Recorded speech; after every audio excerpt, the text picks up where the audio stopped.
آخری پیغام۔ بغداد میں ناختم ہونے والے مناظرے کا نیا دور شروع ہو چکا تھا۔ دریا کے کنارے ایک کھلے میدان میں شیعہ اور سنی علماء کا ایک زبردست مناظرہ ہو رہا تھا۔ دونوں جماعتوں کے بڑے علماء اس مناظرے میں حصہ لے رہے تھے اور عوام یہ محسوس کرتے تھے کہ کھوئی ہوئی دلچسپیاں پھر لوٹ آئی ہیں۔ ہمدان میں تاتاریوں کی افواج کا اجتماع اہل بغداد کے لیے ایک تلخ حقیقت تھی۔ خلیفہ اور طولائی خان کے درمیان دوستانہ تعلقات کے باوجود کسی کو یہ غلط فہمی نہ تھی کہ تاتاری موقع ملنے کے بعد بغداد پر حملہ آور نہ ہوں گے، لیکن اہل بغداد کی مثال اس شتر مرغ سے کم نہ تھی جو افق پر آندھی کے آثار دیکھ کر ریت میں سر چھپا لیتا ہے۔ مباحثے اور مناظرے ان کے لیے خواب آور نشہ تھا۔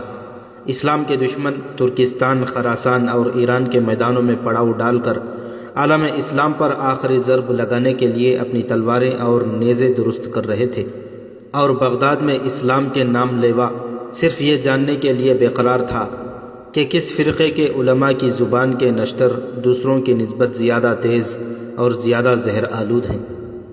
طاہر بن یوسف اور اس کے ساتھیوں نے ان میں سے ایک عارضی زندگی پیدا کی تھی، اور ان کی سرگرمیوں سے ان علماء کا کاروبار کچھ عرصے کے لیے ٹھنڈا پڑ گیا تھا جو گزشتہ 4 صدیوں سے ایک دوسرے کو جھوٹا اور کافر ثابت کرنا اسلام کی بہت بڑی خدمت سمجھتے تھے، اور ان کی جگہ ان حق پرست علماء نے چھین لی تھی جو خدا اور رسول صلی اللہ علیہ وسلم کے ہر نام لیوا کو تباہی اور بربادی سے بچانا اپنا مذہبی فریضہ سمجھتے تھے۔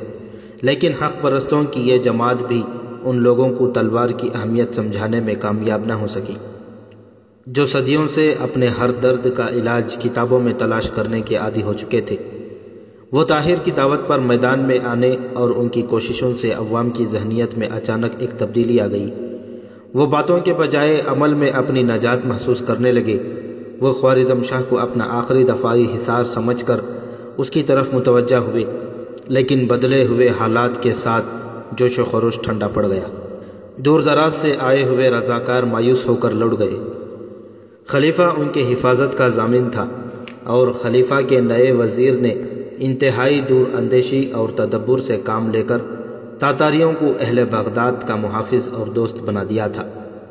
ان کی نگاہوں میں اتحاد، تنظیم اور جہاد پر زور دینے والے علماء کی اہمیت کم ہونے لگی، اور وہ پھر اپنے ان رہنماؤں کی طرف متوجہ ہوئے جو ایک کامیاب مناظر بن کر دنیا اور آخرت کی سب سے بڑی سعادت سمجھتے تھے۔ شیعوں اور سنیوں کا یہ مناظرہ بغداد میں علم و عرفان کی بارش کے نزول کے دور ثانی کی ابتدا تھی۔ یہ مناظرے کی تیسری رات تھی۔ آمنے سامنے 2 اسٹیجوں پر شامیانے نصب تھے، اور مناظرے میں حصہ لینے والے علماء کرسیوں پر رونق افروز تھے۔ ان کے سامنے بڑی بڑی میزوں پر کتابوں کے انبار لگے ہوئے تھے۔ روشنی کے لیے دونوں جماعتوں کے رضاکار مشعلیں اٹھائے کھڑے تھے۔ اس کے علاوہ جگہ جگہ فانوس لٹک رہے تھے۔ درمیان میں ثالث کی اسٹیج تھی، اور چاروں اطراف لوگوں کا بے پناہ ہجوم تھا۔ گزشتہ 2 دن مناظرے کے اصول اور قواعد طے کرنے میں مصروف ہوئے تھے۔ دونوں جماعتوں کے علماء نے یہ حلف اٹھایا تھا کہ وہ اشتعال انگیزی سے کام نہیں لیں گے۔ سامعین کا خیال تھا کہ یہ دلچسپی کم از کم 6 ماہ تک ختم نہ ہوگی، اور کسانوں کے سوا اکثر لوگ مناظرے کے اختتام تک موسم میں تبدیلی کے خواہش مند نہ تھے۔ وہ بارہا یہ آزما چکے تھے کہ اگر آندھی یا بارش کی وجہ سے مناظرہ 1 یا 2 دن ملتوی ہو جائے تو مناظرین تازہ دم ہونے کے بعد پھر ابتدا سے بحث شروع کر دیتے ہیں۔ آج شام کے قریب افق مغرب پر سیاہی چھا رہی تھی، لیکن لوگوں کا خیال تھا کہ اس موسم میں آندھی نہیں آ سکتی۔ اس کے علاوہ مناظرہ شروع ہونے سے پہلے ثالث کی درخواست پر لوگ یہ دعا بھی کر چکے تھے کہ آج کی مجلس بخیر و خوبی ختم ہو۔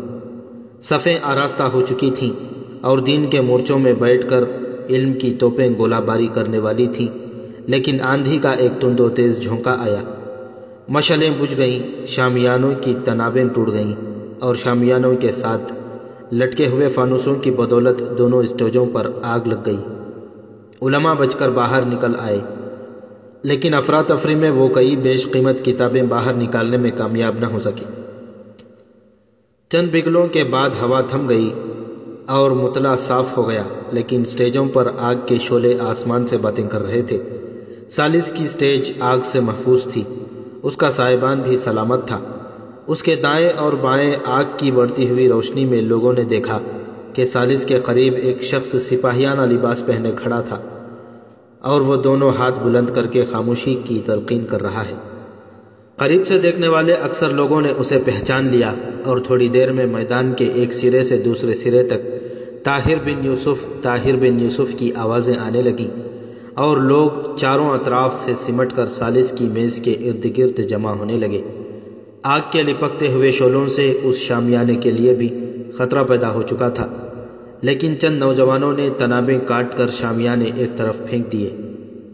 طاہر بن یوسف کو تقریر کے لیے آمادہ دیکھ کر سالس نے کہا، میں اپنی سٹیج سے کسی کو تقریر کی اجازت نہیں دے سکتا، لیکن عبد الملک نے جلدی سے آگے بڑھ کر اس کے کان میں کہا، آپ خاموش رہیں تو بہتر ہے، ورنہ میرا خنجر بہت تیز ہے۔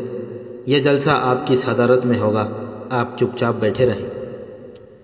مناظرین کی توجہ جلتے ہوئے سائبانوں کے نیچے دبی ہوئی کتابوں پر مرکوز تھی، اس لیے انہیں یہ احساس نہ تھا کہ سالس کی سٹیج پر کیا ہو رہا ہے، اور جب وہ طاہر بن یوسف کا نام سن کر چوکنے ہوئے، وہ تقریر شروع کر چکا تھا اور اس کے یہ چند فقرے عوام کی توجہ جذب کرنے کے لیے کافی تھے۔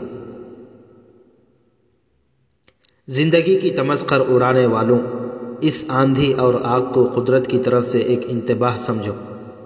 تم نے بابل و نینوا کی تباہی کی داستانیں سنی ہوں گی، لیکن خدا وہ دن نہ لائے جب مستقبل کے سیاہ ماضی کے کھنڈر دیکھ کر یہ کہیں کہ یہاں کسی زمانے میں ایک عظیم الشان شہر آباد تھا جس کا نام بغداد تھا، جس میں 20 لاکھ انسان آباد تھے، جس کے محل 5 صدیوں کی تعمیری یادگار تھے، لیکن بابل اور نینوا کے باشندوں کی طرح انہیں بھی ایک عبرتناک تباہی کا سامنا کرنا پڑا، اور وہ صرف اس لیے کہ وہ اپنی کوتاہی عمل کے جواز کے لیے خدا اور رسول صلی اللہ علیہ وسلم کے احکام کی تعویلیں کرتے تھے۔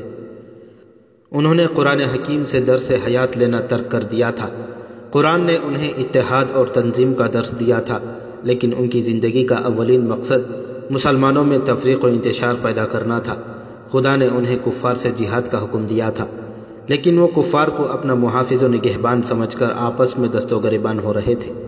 بربریت کا بے پناہ طوفان ان کے دروازے پر دستک دے رہا تھا، اور وہ آنے والی تباہی سے آنکھیں بند کر کے ایک دوسرے پر الفاظ کے تیر برسانا کافی سمجھتے تھے۔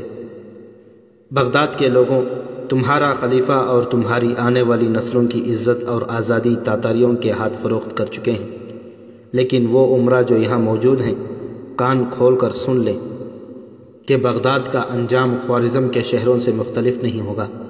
تم نے بجلیوں کو بغداد کے خرمن تک پہنچنے کی دعوت دی ہے، تم نے آگ کے شعلوں کو اپنے گھر بلایا ہے۔ آگ صرف جلانا جانتی ہے، اور یاد رکھو جب وہ جلائے گی تو محلوں اور جھونپڑیوں میں تمیز نہیں کرے گی۔ مسلمانوں، تمہاری تاریخ شاہد ہے کہ آج تک تمہیں کسی کی تلوار مغلوب نہیں کر سکی۔ تمہارے لوہے نے ہر لوہے کو کاٹا ہے، تمہاری مٹھی بھر افواج نے دشمن کی بڑی بڑی افواج کو شکستیں دی ہیں۔ تمہاری کسی ناکامی کا باعث تمہاری کمزوری نہ تھی، بلکہ تم نے اگر کہیں شکست کھائی تو وہ تمہاری آپس کی پھوٹ کا نتیجہ تھی۔ تم نے اگر کہیں تباہی کا سامنا کیا تو وہاں تمہارے غداروں کا ہاتھ موجود تھا۔ ایک شخص نے بلند آواز میں کہا، کیا جلال الدین کی شکستوں میں بھی کسی غدار کا ہاتھ تھا؟ طاہر نے جواب دیا، کون کہتا ہے کہ جلال الدین کو تاتاریوں نے شکست دی؟ وہ ایک چٹان کی طرح تاتاریوں کے سیلاب کی لہروں کا مقابلہ کرتا رہا، بڑے بڑے طوفان اسے متزلزل نہ کر سکے، لیکن اس چٹان کو نابود کرنے کے لیے تاتاریوں کو عالم اسلام کے معماروں نے اپنے تیشے پیش کیے۔ جلال الدین کو مایوس کر کے تم ایک مددگار کھو بیٹھے ہو۔ وہ بغداد کے دروازوں پر پہرا دے رہا تھا، لیکن اس کی پیٹھ میں چھرا گھونپا گیا۔ اس نے چند برس تاتاریوں کی توجہ اپنی طرف مبذول کر رکھی تاکہ تمہیں تیاری کا موقع مل جائے۔ ترکستان، خراسان اور ایران کے شہروں کا حشر تمہاری آنکھیں کھولنے کے لیے کافی تھا، لیکن تم نے اجتماعی زندگی پر انفرادی موت کو ترجیح دی۔ تم نے اس شخص کے پاؤں پر کلہاڑی ماری جو تمہارے حصے کا بوجھ بھی اپنے کندھوں پر اٹھائے ہوئے تھا۔ بغداد کے لوگوں، تمہاری مرضی سے یا تمہاری مرضی کے خلاف خلیفہ نے تمہارے لیے کانٹے بوئے ہیں، تم مستقبل سے پھولوں کی توقع نہ رکھو۔ کیا تم یہ نہیں سوچتے کہ بغداد؟ طاہر نے اپنا فقرہ پورا نہ کیا تھا کہ دریا کے اونچے کنارے کی طرف سے تیروں کی بوچھاڑ شروع ہوئی اور بیک وقت 3 تیر طاہر کی زرہ میں اٹک گئے۔ سٹیج کے آس پاس چند آدمی زخمی ہوئے اور چاروں طرف افراتفری مچ گئی۔ طاہر اپنی جگہ سے جنبش تک نہ کی اور بلند آواز میں کہا، بغداد کے لوگوں، میرا پیغام سن کر جاؤ۔ عبد الملک نے جلدی سے طاہر کو دھکا دے کر سٹیج سے نیچے اتار دیا۔ تیروں کی ایک بوچھاڑ آئی اور سٹیج کے آس پاس چند اور آدمی زخمی ہو گئے۔ اتنی دیر میں طاہر کے کئی عقیدت مند تلواریں سونت کر دریا کے کنارے کی طرف بھاگ رہے تھے اور نہتے لوگ بھی ان کی تقلید کر رہے تھے، لیکن ان کے پہنچنے سے پہلے تیر انداز رفو چکر ہو چکے تھے اور دریا میں چند کشتیاں دوسرے کنارے کا رخ کر رہی تھیں۔ عبد الملک نے چند رضاکاروں کو کنارے پر پہرا دینے کے لیے کہا اور بھاگتا ہوا واپس طاہر کے پاس پہنچا۔ وہ بھاگ گئے، لیکن تم زخمی ہو، چلو یہاں ٹھہرنا ٹھیک نہیں۔ لیکن طاہر نے اپنی زرہ میں اٹکے ہوئے 2 تیر نکال کر پھینک دیے اور کہا، یہ زخم بہت معمولی ہیں، تیسرا تیر تم نکال دو، لیکن خون چند قطرے کوئی بڑا نقصان نہیں، جلدی کرو، میں چند باتیں کہنا ضروری سمجھتا ہوں۔ عبد الملک نے تیر نکالتے ہوئے کہا، تمہاری مرضی، لیکن یہ وہ مردے نہیں جو سورہ اسرافیل سے جاگ اٹھے۔ طاہر پھر ایک بار سٹیج پر کھڑا ہو گیا۔ لوگ خاموش ہو گئے۔ اس نے کہا، بغداد کے لوگوں، کیا تم یہ نہیں سوچتے کہ تمہاری غداری کی وجہ سے خوارزم کے لاکھوں شہیدوں کا خون رائیگاں جائے گا؟ یتیموں کی آہیں اور بیواؤں کے آنسو بے اثر ثابت ہوں گے۔ یاد رکھو، بغداد کے وہ لوگ جنہوں نے خوارزم شاہ کے ساتھ غداری کی ہے، قوم کے وہ مجرم ہیں جنہیں قدرت کبھی معاف نہیں کرے گی۔ قدرت کے فیصلے اٹل ہیں، شاید میری دعائیں انہیں بدل سکیں، لیکن اگر تم صرف زندہ ہی رہنا چاہتے ہو تو بھی تمہیں یہ مشورہ دیتا ہوں کہ تم بغداد کو چھوڑ کر کہیں دور چلے جاؤ۔ وہ شہر جس کے اندر اتنے غدار اور بدتنیت لوگ ہوں، قدرت کے انتقام سے نہیں بچ سکتا۔ میرا مشورہ شاید ان لوگوں کے لیے قابل قبول نہ ہو جو تاتاریوں سے ملت فروشی کی قیمت وصول کر چکے ہیں، لیکن عوام سے میں یہ کہوں گا کہ وہ یہاں نہ رہیں۔ تمہارے علماء کی فتنہ پروری، عمرہ کی غداری اور خلیفہ کی عاقبیت نا اندیشی کے باعث بغداد زمین کے سینے پر ایک ناسور بن چکا ہے، اور قدرت جب جراحی پر آمدہ ہوتی ہے تو اس کا تیر اور بے رحم نشتر گندے خون کے ساتھ صاف خون بھی نکال دیتا ہے۔ یہ مت سمجھو کہ تمہارے خلیفہ کی روحانیت تمہاری حفاظت کی ضامن ہے، اور تاتاری چونکہ خدا اور رسول صلی اللہ علیہ وسلم کے منکر ہیں، اس لیے تمہارے جیسے نام و نہاد مسلمانوں پر بھی غالب نہیں آ سکتے۔ خدا اور رسول صلی اللہ علیہ وسلم کی حمایت صرف ان کے لیے ہے جو ان کے احکام کی تعمیل کرتے ہیں۔ تاتاری کافر ہیں، لیکن وہ مسلمان ہونے کا دعویٰ نہیں کرتے۔ تم مسلمان ہونے کا دعویٰ کرتے ہو، لیکن عملی طور پر تم خدا اور رسول صلی اللہ علیہ وسلم کے احکام سے منکر ہو۔ تاتاری نظام باطل کی فتح کے لیے سر دھڑ کی بازی لگاتے ہیں۔ اسلام تمہیں جہاد کی دعوت دیتا ہے۔ اسلام تمہیں یہ بتاتا ہے کہ تم دنیا سے تمام فتنوں کو ختم کرنے کے لیے پیدا ہوئے ہو، لیکن تم خدا کے صریح احکام کے باوجود جنبش تک نہیں کرتے۔ یاد رکھو، ایسی پست ہمت اور بزدل قوم خدا کی رحمت کی مستحق نہیں بن سکتی۔ تم اسلاف کی امانت کا بوجھ اٹھانے کے قابل نہیں۔ یہ سمجھو کہ تم مٹ جاؤ گے تو اسلام بھی مٹ جائے گا۔ نہیں، خدا اپنے دین کا بول بالا کرنے کے لیے کسی اور قوم کو منتخب کر لے گا۔ خدا کا دین تمہارا محتاج نہیں، تم اس کے محتاج ہو۔ قدرت سے یہ بعید نہیں کہ وہ تم سے مایوس ہو کر ان تاتاریوں کی جو آج اسلام کے بدترین دشمن ہیں، اسلام کی پاسبانی کے لیے منتخب کر لے۔ اسلام کو ایسے دل کی ضرورت ہے جو خدا کے سوا کسی سے خائف نہیں ہوتا۔ ایسی گردن کی ضرورت ہے جو خدا کے سوا کسی اور کے سامنے جھکنا نہیں جانتی۔ ایسی تلوار کی ضرورت ہے جو خم کھانا نہیں جانتی۔ اسلام کو ایسے سپاہی کی ضرورت ہے جو خدا کی راہ میں فتح اور شکست سے بے نیاز ہو کر لڑ سکتا ہے۔ اسلام کو نیک دل، نیک خو اور نیک تنیت انسانوں کی ضرورت ہے جو اپنوں سے غداری نہیں کرتے۔ ان علماء کی ضرورت نہیں جو کفار کی حکومت کے حق میں فتویٰ دیتے ہیں۔ ان علماء کی ضرورت ہے جو تیروں کی بارش میں اور تلواروں کی چھاؤں میں کلمہ پڑھتے ہیں۔ خدا کے دین کو ان سنگ مرمر کے مکانوں میں رہنے والے اور بیش قیمت خبائیں ضائب تن کرنے والے عمرہ کی ضرورت نہیں، ان صابر و شاکر سپاہیوں کی ضرورت ہے جو پیٹ پر پتھر باندھ کر لڑ سکتے ہیں۔ بغداد کے لوگوں، تمہارے لیے دو راستے ہیں، ایک یہ کہ تم اپنی پچھلی کوتاہیوں سے توبہ کر کے مستقبل کی فکر کرو اور آنے والی مصیبت کے مقابلے کے لیے متحد ہو جاؤ، لیکن یہ تم اس وقت تک نہیں کر سکتے جب تک تم بغداد کی گلی کوچوں کو غداروں اور تفریقہ بازوں کے وجود سے پاک نہیں کر دیتے۔ تمہارے لیے دوسرا راستہ یہ ہے کہ تم اس شہر کو چھوڑ کر کہیں چلے جاؤ، اس پر خدا کا قہر نازل ہونے والا ہے۔ میں دیکھ رہا ہوں کہ دجلہ کا پانی تمہارے خون سے سرخ ہونے والا ہے اور تاتاری تمہاری کھوپڑیوں سے اپنی فتح کی یادگار تعمیر کرنے والے ہیں۔ یہ شہر وحشت اور بربریت کا وہ دور دیکھنے والا ہے جو آج تک کسی نے نہیں دیکھا۔ شاید بغداد کی تباہی کے سامنے بابل اور نینوا کی تباہی کی داستانیں بھی ماند پڑ جائیں گی۔ اس تقریر کے اختتام کے ساتھ میں بغداد میں اپنا آخری فرض پورا کرتا ہوں۔ اس کے بعد تم مجھے نہیں دیکھو گے، اور یہ اس لیے نہیں کہ میں خطرے سے بھاگ رہا ہوں، بلکہ اس لیے کہ میں خودکشی کرنے والوں کا ساتھ دینے کے بجائے ان لوگوں کا ساتھ دینا بہتر سمجھتا ہوں جو زندہ رہنا چاہتے ہیں۔ میں اس لیے جا رہا ہوں کہ تم میری ضرورت محسوس نہیں کرتے، لیکن اگر مجھے یہ معلوم ہوا کہ تم میں زندہ رہنے کی خواہش پیدا ہو رہی ہے اور تم بغداد کو غداروں کے وجود سے پاک کرنے کے لیے تیار ہو اور تاتاریوں کی حفاظت میں زندہ رہنے پر موت کو ترجیح دیتے ہو، تو میں عزت کی موت میں تمہارا ساتھ دے سکتا ہوں، ذلت کی زندگی میں تمہارا ساتھ دینے کے لیے تیار نہیں۔ خدا حافظ۔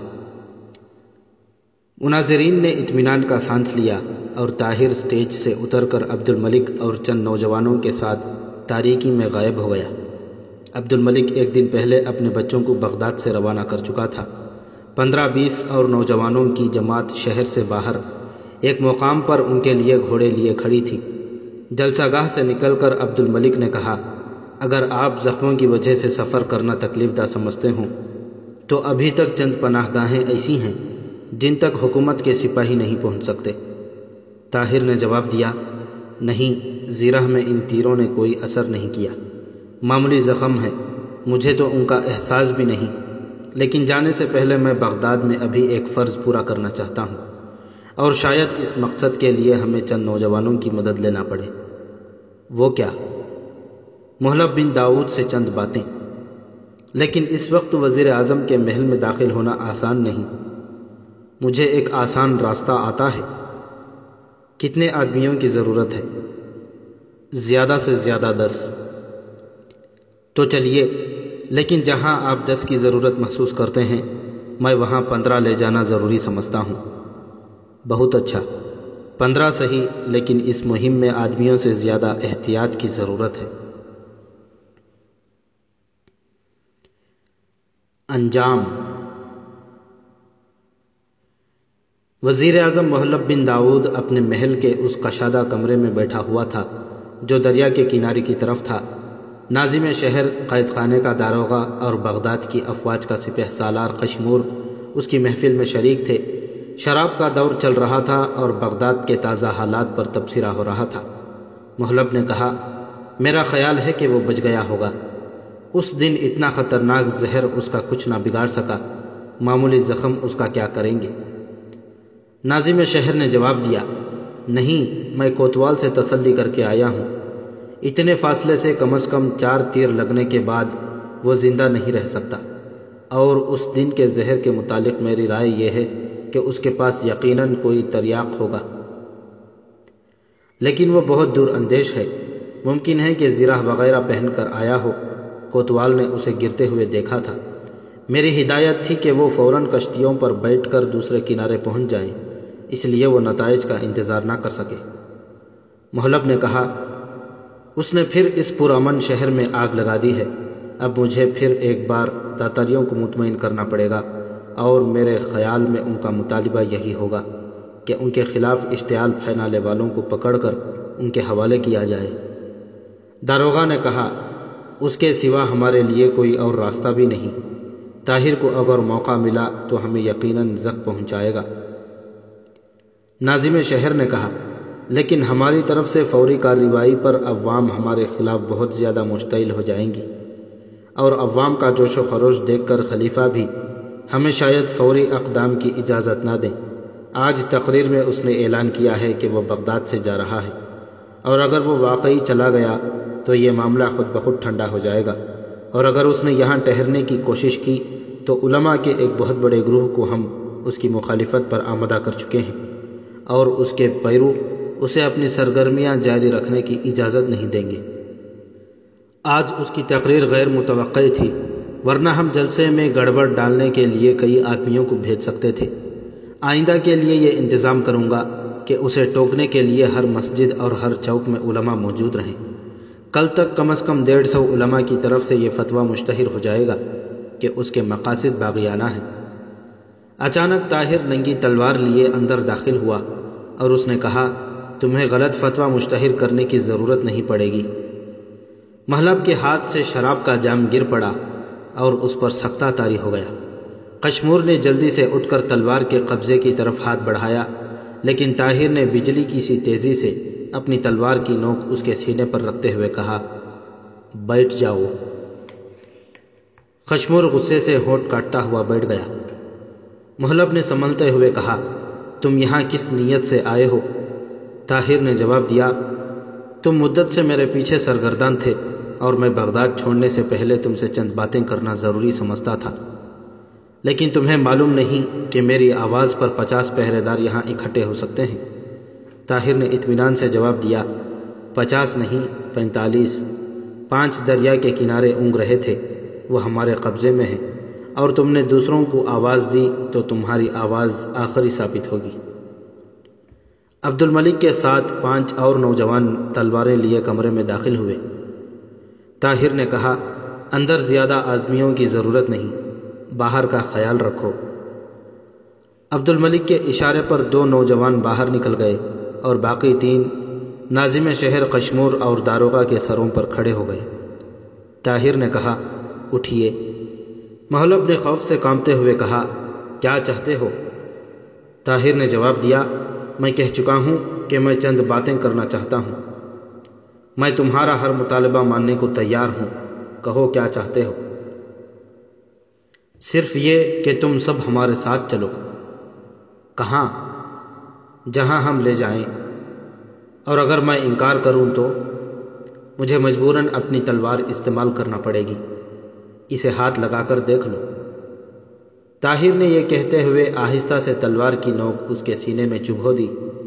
نہیں نہیں، خدا کے لیے مجھ پر رحم کرو، میں وعدہ کرتا ہوں کہ بغداد چھوڑ کر چلا جاؤں گا۔ مجھے تمہارے وعدوں پر یقین نہیں، اور اسی لیے میں تمہیں اپنے ساتھ لے جانا چاہتا ہوں۔ کہاں؟ بغداد سے دور کسی ایسے مقام پر جہاں سے لوٹ کر تم پھر یہاں نہ آ سکو گے۔ تو وعدہ کرو کہ مجھے قتل نہیں کرو گے۔ طاہر نے کہا، اگر میں وعدہ کروں تو تمہیں یقین آ جائے گا۔ میں جانتا ہوں کہ تم جھوٹا وعدہ نہیں کر سکتے۔ عبد الملک نے کہا، بغداد کے مناظر سن کر اسے بحث کی عادت پڑ گئی ہے، اس کا علاج میں جانتا ہوں۔ طاہر کو ایک طرف ہٹا کر عبد الملک نے اپنی تلوار کی نوک محلب کی گردن پر رکھ کر آہستہ سے دباتے ہوئے کہا، اٹھتے ہو یا؟ محلب نے گھبرا کر کہا، خدا کے لیے مجھ پر رحم کرو، میں چلتا ہوں۔ آہستہ بولو، عبد الملک نے اسے ڈانٹتے ہوئے کہا۔ قشمور نے دوبارہ تلوار کے قبضے کی طرف ہاتھ بڑھانے کی کوشش کی، لیکن طاہر نے تیزی سے آگے بڑھ کر اس کے پیٹ پر تلوار کی نوک رکھ دی، اور اس کے ساتھی نے اس کے نیام سے تلوار نکال لی۔ قشمور نے کہا، بہادر کسی کے ہتھیار چھین کر اس پر حملہ نہیں کیا کرتے۔ طاہر نے کہا، تم اطمینان رکھو، تمہیں اپنی تلوار کے جوہر دکھانے کا موقع بھی مل جائے گا۔ اگر تم یہ وعدہ کرتے ہو تو میں تمہارے ساتھ چلنے کے لیے تیار ہوں۔ میں وعدہ کرتا ہوں اور تمہیں یہ بھی یقین دلاتا ہوں کہ تمہاری تلوار کے مقابلے کے لیے ہماری طرف سے بھی ایک ہی تلوار ہوگی۔ قشمور نے کہا، تو چلو۔ طاہر ناظم شہر اور داروغہ کی طرف بھی متوجہ ہوا۔ اٹھو، تمہاری بھی ضرورت ہے۔ محلب اور اس کے ساتھی اپنی پسلیوں پر تلواروں کی تیز نوک کا دباؤ محسوس کرتے ہوئے کمرے سے باہر نکلے۔ طاہر کے باقی 8-10 ساتھیوں نے جو ابھی تک باہر کھڑے تھے انہیں اپنے گھیرے میں لے لیا۔ دریا کے کنارے 2 کشتیاں کھڑی تھیں۔ طاہر کے ساتھی محلب کی سیر کے تمام کشتیوں کے رسے کاٹ کر انہیں دریا میں دھکیل چکے تھے۔ ایک کشتی میں 5 پہرے دار جنہیں انہوں نے دریا کے کنارے نیم خوابی کی حالت میں دبوچا تھا رسیوں میں جکڑے ہوئے پڑے تھے۔ طاہر نے محلب کو کشتی میں سوار ہونے کا اشارہ کیا اور وہ اس کے اشارے سے زیادہ عبد الملک کی تلوار کی نوک سے مجبور ہو کر کشتی پر سوار ہو گیا۔ قشمور، ناظم اور داروغہ نے اس کی تقلید کی۔ طاہر کے 8 ساتھی اس کشتی میں سوار ہو گئے اور باقی 7 دوسری کشتی میں رسیوں سے جکڑے ہوئے پہرے داروں کے ساتھ بیٹھ گئے۔ تھوڑی دیر بعد کشتیاں دریا کے منجھدار میں پانی کے بہاؤ کے ساتھ تیر رہی تھیں۔ محلب نے چند بار نہایت عاجزی سے سوال کیا، تم ہمیں کہاں لے جا رہے ہو؟ عبد الملک ہر بار یہی جواب دیتا، فکر نہ کرو، تمہاری منزل بہت نزدیک ہے۔ آباد کناروں سے 8 کوس دور نکل جانے کے بعد طاہر نے کشتی میں پڑے پتھروں میں ایک اٹھا کر محلب اور اس کے ساتھیوں کو دکھاتے ہوئے کہا، تم جانتے ہو یہ پتھر کس کام آتے ہیں؟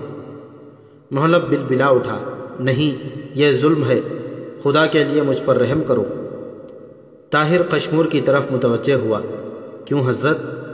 آپ ہی بتائیے، بھلا یہ سوال پوچھنا ظلم ہے کہ دریا کے کنارے پڑے ہوئے پتھر کس کام آتے ہیں؟ میں اس کا مطلب نہیں سمجھا۔ عبد الملک نے کہا، یہ موٹی عقل کے آدمی ہیں، ان سے ایسے سوالات نہ پوچھیے۔ قشمور نے غصے سے کانپتے ہوئے کہا، تم نے میرے ساتھ بہادری کی طرح مقابلہ کرنے کا وعدہ کیا تھا۔ طاہر نے کہا، میرے دل میں بہادری کی عزت ہے اور میں عبد الملک کو تنبیہ کرتا ہوں کہ وہ آپ کے ساتھ گستاخی سے پیش نہ آئے، اور اس کے ساتھ ہی مجھے آپ سے توقع ہے کہ آپ بزدلوں کی اعانت نہیں کریں گے۔ میں آپ سے چند سوالات پوچھتا ہوں، نہیں بلکہ آپ کو قاضی سمجھ کر آپ کے سامنے اپنا مقدمہ پیش کرتا ہوں۔ قشمور نے کہا، لیکن میں صرف سپاہی ہوں، میرا مقدمہ کوئی پیچیدہ نہیں۔ ایک دفعہ ایک شخص نے میرے کمر کے ساتھ پتھر بندھوا کر مجھے دریا میں ڈلوا دیا تھا، اگر وہ شخص مجھے مل جائے تو اسے کیا سزا دوں؟ قشمور نے کہا، اگر وہ مل جائے تو تم اس کے ساتھ وہی سلوک کر سکتے ہو۔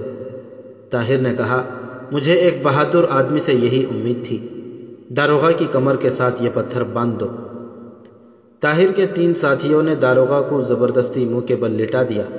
اس نے مزاحمت کی کوشش کی، لیکن عبد الملک نے تلوار کی نوک اس کی گردن پر رکھتے ہوئے کہا، خبردار، اگر تم نے ذرا بھی جنبش کی تو میں ذبح کر ڈالوں گا۔ جب اس کی کمر کے ساتھ پتھر باندھا جا رہا تھا تو محلب نے اٹھ کر دریا میں چھلانگ لگانے کی کوشش کی، لیکن طاہر نے بائیں ہاتھ سے اس کی کنپٹی پر ایک مکہ رسید کیا اور وہ تیورا کر کشتی میں گر پڑا۔ ناظم شہر نے بھی اٹھنے کی کوشش کی، لیکن طاہر کے ایک ساتھی نے پیچھے سے اس کے گلے میں رسا ڈال کر اسے پیٹھ کے بل کشتی میں گرا دیا۔ تھوڑی دیر کی جدوجہد کے بعد ناظم شہر اور محلب کی پیٹھ پر بھی پتھر باندھ دیے گئے۔ محلب عبد الملک کی دھمکیوں کی پرواہ کرتے ہوئے چلا چلا کر یہ کہہ رہا تھا کہ میرا پتھر ان دونوں سے بھاری ہے، یہ مجھ سے بہتر تیراک ہیں، خدا کے لیے مجھے چھوڑ دو، میں تمہیں 1 لاکھ اشرفی دینے کے لیے تیار ہوں۔ طاہر نے کہا، نہیں نہیں، قریباً اسلامی دنیا کی تباہی کے لیے یہ معاوضہ بہت تھوڑا ہے، میں تمہیں 2 لاکھ دیتا ہوں، مجھے چھوڑ دو۔ طاہر نے کہا، لیکن اس رقم سے تو ہم خوارزم کا ایک اجڑا ہوا شہر بھی دوبارہ نہیں بسا سکتے۔ میں تمہیں 5 لاکھ دیتا ہوں، اس سے زیادہ میرے پاس نہیں۔ لیکن تمہارا باپ شاید ایک غریب آدمی تھا، تم نے اتنی دولت کہاں سے جمع کر لی؟ میرے خیال میں تم جان بچانے کے لیے جھوٹ کہہ رہے ہو۔ نہیں، خدا کی قسم میں جھوٹ نہیں کہتا، میرے پاس 5 لاکھ اشرفیاں اور اتنی مالیت کے جواہرات بھی ہیں، مجھے چھوڑ دو، میں یہ تمام دولت تمہیں دینے کے لیے تیار ہوں۔ اس کا مطلب یہ ہے کہ تم نے بغداد کے لوگوں سے رشوت کا مال جمع کیا ہے؟ نہیں، خدا کی قسم میں نے رشوت نہیں لی۔ تو پھر یہ دولت کہاں سے آئی؟ میں نے تاتاریوں سے حاصل کی تھی۔ جہاں تک مجھے معلوم ہے تاتاریوں نے صرف ایک شخص کو مالا مال کیا تھا، اور وہ وہ تھا جس نے چنگیز خان کو خوارزم پر حملے کی صورت میں خلیفہ کی غیر جانبداری کا ثبوت دے دیا تھا، جس نے وحید الدین کو قید کر کے زہر دے دیا تھا، جس نے وزیر اعظم کو قتل کیا تھا، جو خلیفہ مستنصر کے پاس تاتاریوں کی دوستی کا پیغام لے کر آیا تھا۔ طاہر نے جواب دیا، میں جانتا ہوں کہ تمہاری موت کے باوجود بغداد پر جو تباہی آنے والی ہے وہ آ کر رہے گی۔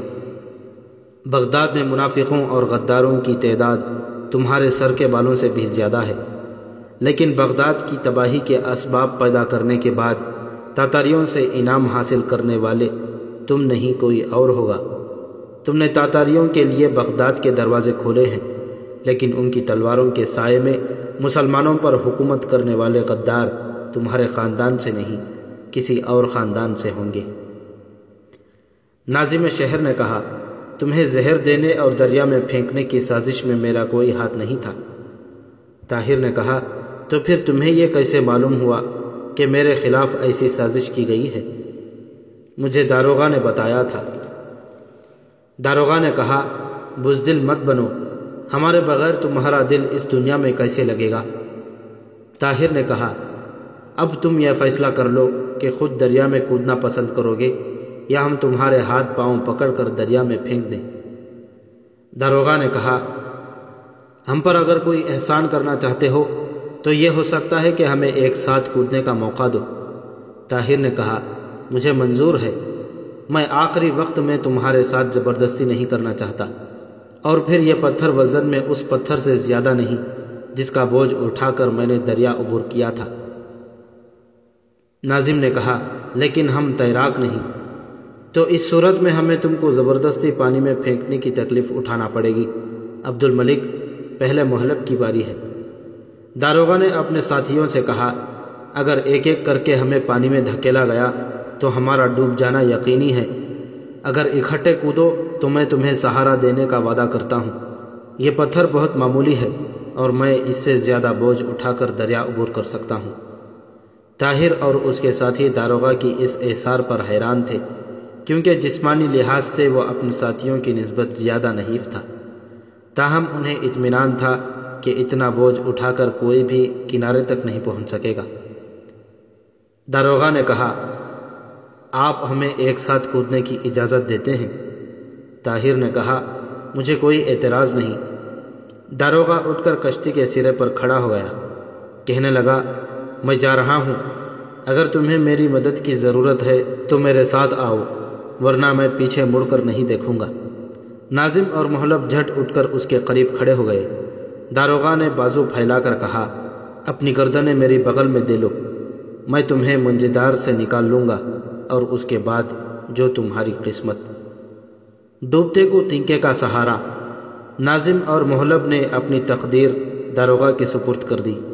عبد الملک نے طاہر کے کان میں کہا، یہ تیرنا بالکل نہیں جانتا، میں اسے اس وقت سے جانتا ہوں جب یہ فوج میں تھا۔ طاہر نے کہا، مجھے معلوم ہے، ایک تیراک اس قدر بے وقوف نہیں ہو سکتا۔ تینوں تھوڑی دیر تذبذب کی حالت میں کشتی کے سرے پر کھڑے رہے۔ بالآخر طاہر کے ساتھیوں نے انہیں تلواروں سے ہانک کر دریا میں کودنے پر مجبور کر دیا۔ مجھے چھوڑ دو، تم تیرنا نہیں جانتے، جھوٹے فریبی دغا باز مکار، ہمیں چھوڑ دو۔ محلب اور ناظم شہر پانی میں ہاتھ پاؤں مارتے ہوئے چلا رہے تھے، لیکن داروغہ کی گرفت ڈھیلی نہ ہوئی۔ وہ کہہ رہا تھا، ہم نے زندگی اور موت میں ایک دوسرے کا ساتھ دینے کا عہد کیا تھا۔ وہ چند بار ڈوب کر ابھرنے کے بعد پانی میں غائب ہو گئے۔ اس عرصے میں دو نوجوان قشمور کی سر پر تلواریں تانے کھڑے رہے۔ طاہر اور عبد الملک کو اپنی طرف متوجہ دیکھ کر قشمور نے کہا، تم نے مجھے ایک سپاہی کی موت مرنے کا موقع دینے کا وعدہ کیا تھا، اب تمہارا کیا ارادہ ہے؟ طاہر نے جواب دیا، ہم تمہاری خواہش پوری کریں گے۔ تم نے یہ بھی وعدہ کیا تھا کہ میرا مقابلہ صرف ایک آدمی سے ہوگا، ہم اپنے وعدے پر قائم ہیں۔ آدھی رات کا چاند نمودار ہو چکا تھا، دونوں کشتیاں کنارے پر لگیں۔ طاہر نے اپنے دو ساتھیوں کو دوسری کشتی میں پڑے ہوئے 5 اسیروں پر پہرا دینے کے لیے کہا، اور اس کے باقی ساتھی اس کی ہدایت کے مطابق کشتیوں سے اتر کر کنارے اور پانی کے درمیان ریت کے ایک چھوٹے سے ٹاپو پر کھڑے ہو گئے۔ اس کے بعد عبد الملک اور طاہر نے قشمور کو تلواروں کے پہرے میں کشتی سے اتارا۔ جب ان کے ساتھیوں نے قشمور کے گرد دائرہ بنا لیا تو طاہر نے اس کی چھینی ہوئی تلوار واپس دینے کا حکم دیا۔ عبد الملک نے طاہر کے کان میں کہا، تیروں سے زخمی ہونے کے بعد تمہارا بہت سا خون ضائع ہو چکا ہے، اس لیے مجھے اس سے تیغ آزمائی کی اجازت دو۔ طاہر نے جواب دیا، صفیہ کی شہادت کے بعد میں نے ایک عہد کیا تھا اور میں اسے پورا کرنا چاہتا ہوں۔ تم میری فکر نہ کرو، میں بالکل ٹھیک ہوں۔ عبد الملک نے بہت اصرار کیا۔ جب وہ دبی زبان سے ایک دوسرے کو سمجھانے کے بجائے بلند آواز میں بحث کرنے لگے تو قشمور نے کہا، میرے مقابلے کے لیے کسی ایسے شخص کو سامنے آنا چاہیے جو میرا ہم پلہ ہو۔ بدقسمتی سے تم دونوں میں سے کوئی میرا ہم رتبہ نہیں، تاہم میں طاہر کو ترجیح دیتا ہوں۔ طاہر نے عبد الملک کو ایک طرف دھکیلتے ہوئے نیام سے تلوار نکال لی اور کہا، تیار ہو جاؤ۔ قشمور نے تلوار کو جنبش دیتے ہوئے اطمینان سے جواب دیا، میں تیار ہوں۔ رات کی خاموشی میں تلواروں کی جھنکار سنائی دینے لگی۔ تھوڑی دیر تیز و تند حملے کرنے کے بعد قشمور مغلوب ہو کر پیچھے ہٹنے لگا۔ طاہر نے کہا، پانی میں کودنے کے ارادے سے پیچھے ہٹنے کی کوشش نہ کرو، میں نے تمہیں بہادروں کی طرح لڑنے کا موقع دینے کا وعدہ کیا تھا، بھاگنے کا موقع دینے کا وعدہ نہیں کیا تھا۔ قشمور نے کہا، تو تمہارے نزدیک میری سزا موت کے سوا کچھ نہیں۔ طاہر نے کہا، تمہیں اپنی موت کا یقین ہو چکا ہے؟ ہاں، اب میں یہ محسوس کرتا ہوں کہ تمہارے زخموں کے متعلق میرا اندازہ صحیح نہ تھا۔ میں نے عبد الملک کی بجائے تمہیں مقابلے کے لیے منتخب کرنے میں غلطی کی ہے۔ تم اس غلطی کی تلافی کر سکتے ہو۔ وہ کیسے؟ ہتھیار ڈال کر۔ طاہر کو ڈھیلا ہوتا دیکھ کر قشمور نے اچانک پینترا بدلا اور اس پر پے در پے کئی وار کر دیے۔ ایک بار اس کی تلوار ہوا میں سنسناہٹ پیدا کرتی ہوئی اس کے سر کے اوپر سے گزر گئی۔ طاہر نے نیچے جھک کر اپنی گردن بچاتے ہوئے اس پر اچانک ایک سیدھا وار کر دیا۔ قشمور تیورا کر زمین پر گرا۔ طاہر کی تلوار اس کے پیٹ سے آر پار ہو چکی تھی۔ طاہر نے جھک کر اس کے دامن سے تلوار پہنچتے ہوئے عبد الملک کی طرف دیکھا اور کہا، اگر یہ توبہ کر لیتا تو میں یقیناً اسے چھوڑ دیتا، لیکن اس نے مجھے باتوں میں لگا کر خیال کیا کہ میں بے پرواہ ہو گیا ہوں۔ عبد الملک نے کہا، چلیے اب دیر ہو رہی ہے، میرے خیال میں یہ دونوں کشتیاں پانی میں دھکیل دیں اور قیدیوں کو وہیں رہنے دیں۔ صبح تک یہ کشتیاں کافی دور نکل جائیں گی، اور جب تک کوئی قیدیوں کو نکال کر ان کی سرگزشت پوچھے گا ہم بہت دور جا چکے ہوں گے۔ طاہر نے سوال کیا، ہمارے گھوڑے یہاں سے کتنی دور ہیں؟ عبد الملک نے جواب دیا، کوئی آدھ کوس کے فاصلے پر۔ عبد الملک کی ہدایات کے مطابق بغداد سے اس کے چند دوست ایک دن قبل اس سرائے میں پہنچ چکے تھے جہاں وہ خوارزم شاہ کے 150 سپاہیوں کو ٹھہرا گیا تھا۔ عبد الملک کی بیوی اور 2 بچے بھی، جن میں سے ایک 8 سالہ لڑکا اور دوسری 5 سالہ لڑکی تھی، اس جگہ پہنچ چکے تھے۔ تیسرے دن شام کے وقت طاہر اور عبد الملک 20 سواروں کے ساتھ اس جگہ پہنچ گئے، اور چوتھے دن الصبح اس قافلے نے ہندوستان کا رخ کیا۔ چند دنوں کے بعد جب وہ چھوٹی چھوٹی پہاڑیوں سے گزر رہے تھے تو طاہر نے ایک بلند ٹیلے پر پہنچ کر گھوڑا روکا اور شمال کے بلند پہاڑوں کی طرف دیکھنے لگا۔ وہ تصور میں ایک ندی کے کنارے پتھروں کا وہ انبار دیکھ رہا تھا جس کے نیچے صفیہ دائمی نیند سو رہی تھی۔ عبد الملک نے گھوڑا روک کر کچھ دیر اس کا انتظار کیا اور بالآخر بولا، طاہر کیا سوچ رہے ہو؟ طاہر نے چونک کر اس کی طرف دیکھا۔ اس کی آنکھوں میں آنسو چھلک رہے تھے۔ عبد الملک نے مغموم لہجے میں کہا، چلو قافلہ دور جا چکا ہے۔ طاہر نے گھوڑے کو ایڑ لگاتے ہوئے کہا، عبد الملک، میں سوچتا ہوں کہ بغداد سے اس درجے مایوس ہونے میں ہم نے غلطی تو نہیں کی۔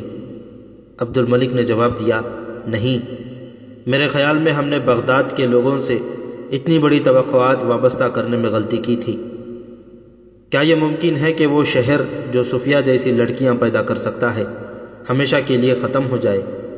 جس شہر میں محلب جیسے ہزاروں انسان موجود ہوں اسے تباہی سے کوئی نہیں بچا سکتا۔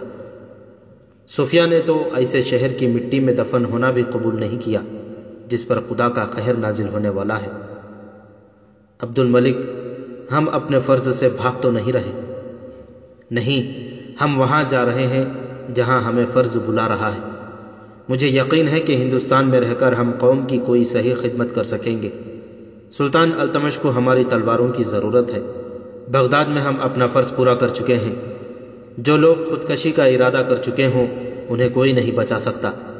جب ایک ایسی قوم کو جو طوفان میں غرق ہونے کا ارادہ کر چکی تھی، نوح علیہ السلام جیسے جلیل القدر پیغمبر بھی تباہی سے نہ بچا سکے، تو ہم کون ہیں؟ ہم نے اہل بغداد کو ان کے راستے کی محیب گڑھے دکھانے کی کوشش کی، لیکن وہ آنکھیں بند کر کے چلنے پر مصر ہیں، تو اس میں ہمارا کیا قصور؟